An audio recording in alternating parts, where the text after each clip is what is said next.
Hello दोस्तों, YouTube channel जय with study में आपका बहुत बहुत स्वागत है। आज मैं आपके लिए 20 महत्वपूर्ण प्रश्न लेकर आया हूं। ये जो 20 महत्वपूर्ण प्रश्न हैं ये एमपीपीएससी 2016 के पेपर से लिए गए हैं। इन 20 प्रश्नों के अलावा लास्ट में मैं आपसे एक क्वेश्चन भी पूछूंगा जिसका आंसर आप लोगों को कमेंट बॉक्स में जरूर बताना है। अगर आपने मेरे यूट्यूब चैनल जय विद स्टडी को सब्सक्राइब नहीं किया है तो सब्सक्राइब कर लीजिए और बेल आइकन पर क्लिक कर दीजिए। तो चलिए प्रारंभ करते हैं आज के 20 प्रश्नों को। आज का पहला प्रश्न है, उदयगिरी की गुफाएं मध्य प्रदेश के किस जिले में हैं? उदयगिरी की गुफाएं मध्य प्रदेश के किस जिले में हैं? इसका ऑप्शन बी बिल्कुल सही है, विदिशा। उदयगिरी की गुफाएं विदिशा में स्थित है, जबकि भीम बेटिका की गुफाएं और मृगेंद्र नाथ की गुफाएं जो है वो रायसेन में स्थित है और बाघ की गुफाएं धार में स्थित है। अगला प्रश्न है, कौन सा पर्यटन स्थल मूर्तिकला का तीर्थ स्थल कहलाता है? कौन सा पर्यटन स्थल मूर्तिकला का तीर्थ स्थल कहलाता है? 10 सेकंड में आप सोच लीजिए दोस्तों, और लास्ट में कमेंट करके जरूर बताना कि आप लोगों के कितने प्रश्न सही निकले।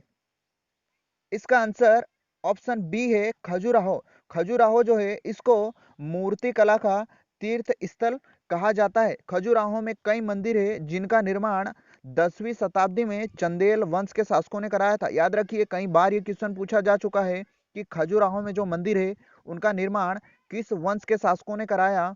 तो खजुराहो के मंदिरों का निर्माण चंदेल वंश के शासकों ने करवाया। अगला प्रश्न है, कौन सी जनजाति लोहासुर को अपना देवता मानती है? कौन सी जनजाति लोहासुर को अपना देवता मानती है? इसका ऑप्शन डी बिल्कुल सही है, अगरिया जनजाति लोहासुर को अपना देवता मानती है। अगरिया जनजाति है लोहे का काम करती है और ये जो अगरिया इनका देवता है लोहासुर, ये ऐसा कहा जाता है कि अंगारों में स्थित होते हैं। अगला प्रश्न है, भारत भवन कहाँ स्थित है? भारत भवन जो है कहाँ स्थित है? इसका ऑप्शन डी बिल्कुल सही है, भोपाल में भारत भवन जो है भोपाल में स्थित है, जिसकी स्थापना 1982 में की गई थी। स्थापना याद रखिए, भारत भवन की स्थापना 1982 में की गई थी और इसके वास्तुकार जो है चार्ल्स कोरिया है। चार्ल्स कोरिया भारत भवन के वास्तुकार है। इसकी स्थापना फरवरी 1982 में हुई थी और भोपाल में यह स्थित है। अगला प्रश्न है, प्रतिशत की दृष्टि से मध्य प्रदेश में सर्वाधिक अनुसूचित जनजातियों वाला जिला कौन सा है? प्रतिशत की दृष्टि से मध्य प्रदेश में सर्वाधिक अनुसूचित जनजातियों वाला जिला कौन सा है? इसका ऑप्शन ए बिल्कुल सही है, झाबुआ। झाबुआ जिला प्रतिशत की दृष्टि से मध्य प्रदेश में सबसे ज्यादा अनुसूचित जनजातियों वाला जिला है। अगला प्रश्न है, निम्नलिखित में से कौन सा एक शेयर बाजार के संदर्भ में अप्रासंगिक है? शेयर बाजार के संबंध में अप्रासंगिक है। इसका ऑप्शन डी बिल्कुल सही है, सेप्स जो है ये शेयर बाजार से संबंधित नहीं है, जबकि सेंसेक्स, बीएसई और निफ्टी ये तीनों टर्म शेयर बाजार से संबंधित है। सेप्स शेयर बाजार से संबंधित नहीं है। तो आप याद रखिए, क्वेश्चन भी कई बार आ चुका है। अगला प्रश्न है, भारत का सबसे बड़ा व्यापारिक बैंक है? भारत का सबसे बड़ा व्यापारिक बैंक है।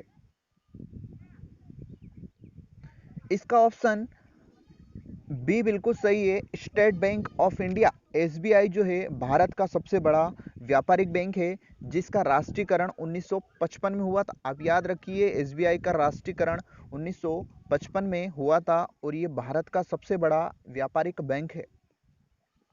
अगला प्रश्न है, शेर शाह का मकबरा कहाँ स्थित है? दोस्तों, ये प्रश्न कई बार अलग अलग एग्जाम्स में पूछा जा चुका है।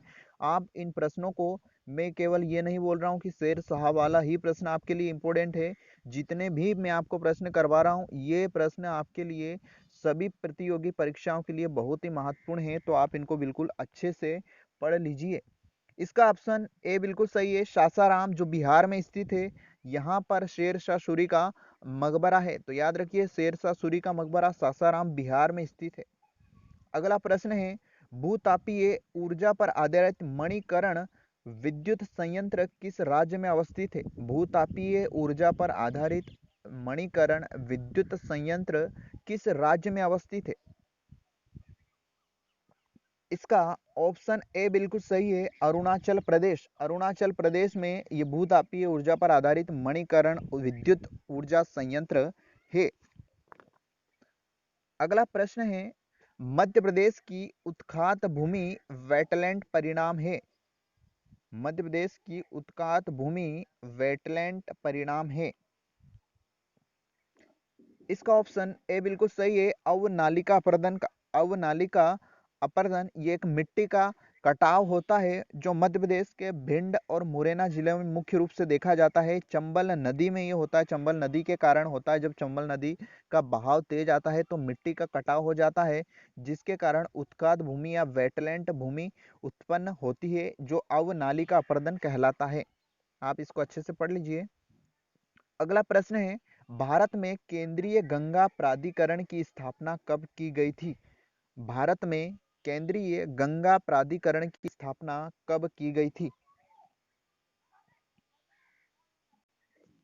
इसका ऑप्शन डी बिल्कुल सही है, 1985 में। भारत में केंद्रीय गंगा प्राधिकरण की स्थापना 1985 में की गई थी।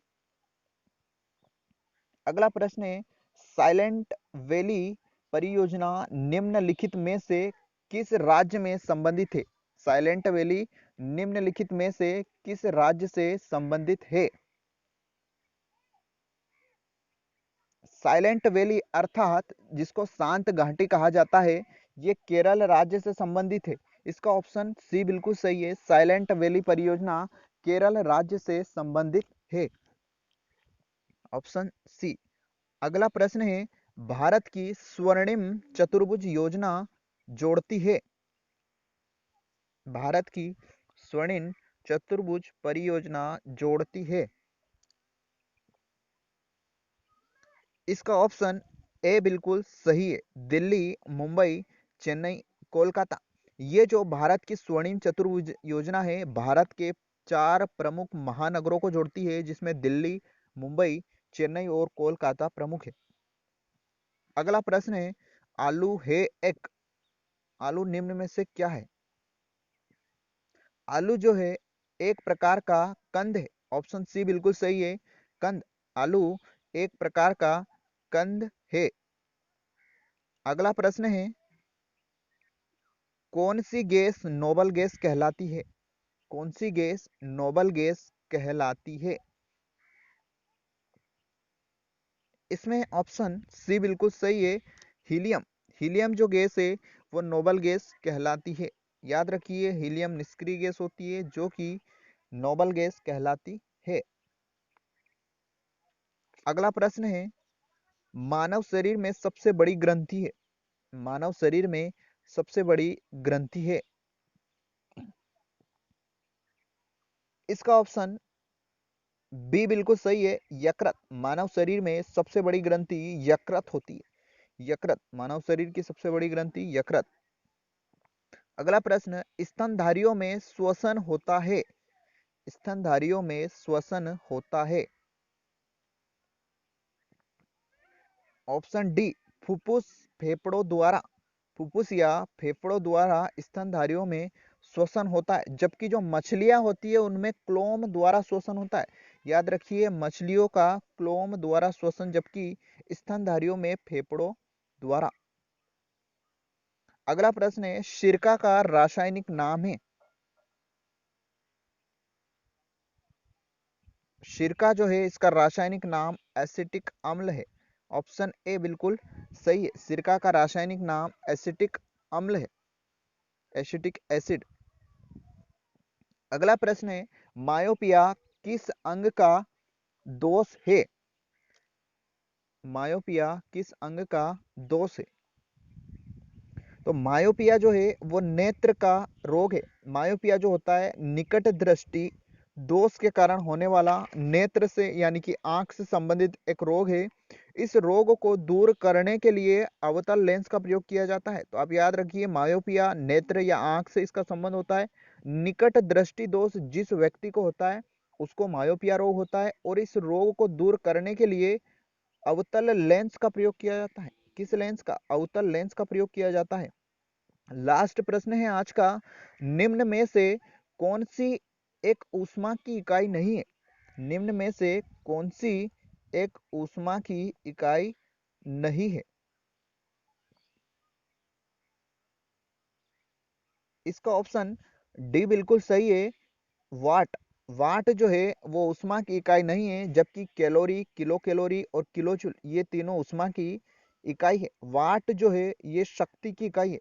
वाट शक्ति की इकाई है। तो दोस्तों ये आज के आपके 20 प्रश्न हो गए हैं। ये जो 20 प्रश्न है इनको आप अच्छे से पढ़ लीजिए और आज का आपका होमवर्क रहेगा या जिसका आंसर आपको कमेंट बॉक्स में बताना है। प्रश्न है, निम्न में से किस निम्न में से कौन मध्य प्रदेश के कार्यवाहक राज्यपाल है? मध्य प्रदेश के कार्यवाहक राज्यपाल कौन है? लालजी टंडन, आनंदीबेन पटेल, आचार्य देवव्रत या गणेशी लाल? तो इस प्रश्न का आंसर आपको कमेंट बॉक्स में जरूर कमेंट करके बताना है। आज का आपको वीडियो कैसा लगा ये भी आप कमेंट करके बता दीजिए। अगर आपने मेरा चैनल सब्सक्राइब नहीं किया है तो चैनल को सब्सक्राइब कर लीजिए। अपने दोस्तों को भी शेयर कर दीजिए ताकि वो भी चाहे किसी भी प्रतियोगी परीक्षा की तैयारी कर रहे हैं तो उनको फायदा मिल पाए। चलिए मिलते हैं अगले अगले वीडियो में कुछ महत्वपूर्ण प्रश्नों के साथ। इसी के साथ मैं विदा लेता हूँ। जय हिंद, जय भारत।